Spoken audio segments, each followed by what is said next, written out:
Hai teman-teman sekalian dan kakak-kakak asisten praktikum biologi perikanan 2025.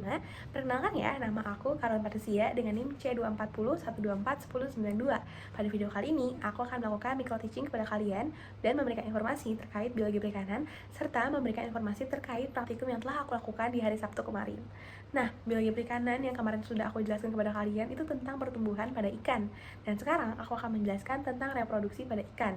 Nah, apa aja sih dan ngapain aja sih di lab kemarin? Akan aku jelaskan di next video.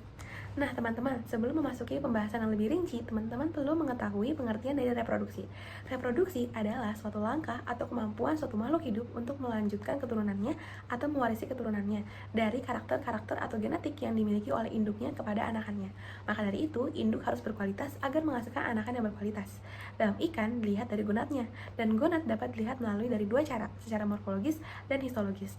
Morfologis dilihat dari ukuran pada gonad. Matangkah atau tidakkah dapat dilihat secara mata telanjang, dan secara morfologis itu dapat dilihat dari perkembangan gonad dan tidak dapat dilakukan secara mata telanjang. Nah, dilihat dari dua cara yang sudah aku sebutkan sebelumnya, berarti tidak lepas dari tingkat kematangan gonad. Tingkat kematangan gonad itu apa ya? Tingkat kematangan gonad merupakan matang atau tidaknya suatu gonad dilihat dari sebelum atau sesudah melakukan pemijahan. Nah, tingkat kematangan gonad ini tuh penting untuk ditinjau kembali apakah gonad tersebut siap untuk memijah atau tidak. Dan dilihat dari tingkat kematangan gonad juga kita bisa menentukan bahwa anakan tersebut berkualitas atau tidak.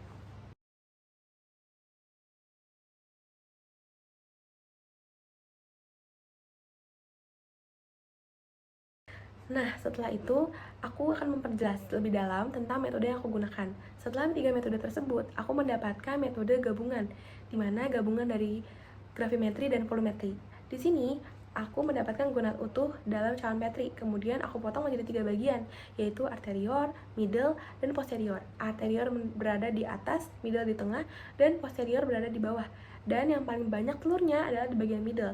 Namun, tidak menutup kemungkinan bahwa posterior juga memiliki telur yang banyak juga, karena mungkin pada bagian pemotongannya tidak terlalu spesifik ke arah bawah, sehingga bagian middle masih tersisa bagian posterior.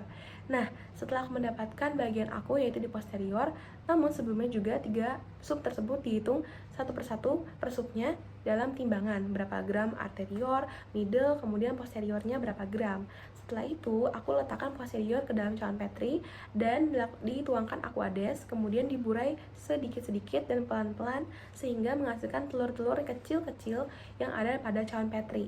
Nah, lakukan penghitungan dengan counter, aku hitung dan menghasilkan telur sebanyak 495 telur atau telur yang siap akan melakukan pemijahan, dan telur-telur tersebut tampaknya belum matang karena masih kecil-kecil. Banget nggak sih, Kak?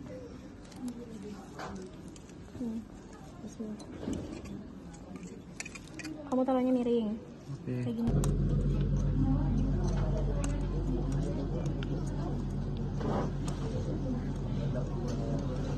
Nah, setelah aku melakukan perhitungan terhadap telur-telur ikan yang sudah aku dapati pada bagian posterior, yaitu sebanyak 495 butir telur, maka aku melakukan perhitungan terhadap fekunditas. Fekunditas di sini rumusnya adalah G dikali V dikali X dibagi Q. G merupakan berat bobot total pada gonad, dan V adalah volume pengenceran, dan X adalah jumlah telur pada dalam satu cecek. Dan dibagi Q. Q merupakan berat telur contoh.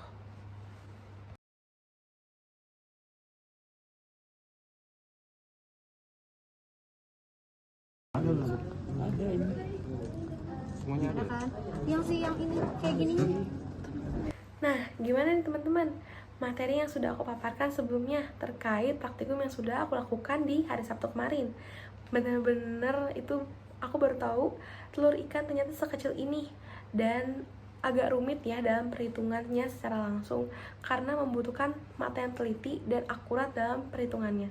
Aku menggunakan counter sebagai media untuk menghitung satu persatu telur ikan. Maka dari itu, teman-teman, kalau mau fekunditasnya akurat, maka perhitungan pada telur ikan satu persatu juga harus akurat. Nah, sekian dari pemaparan yang dapat aku sampaikan kepada kalian semua.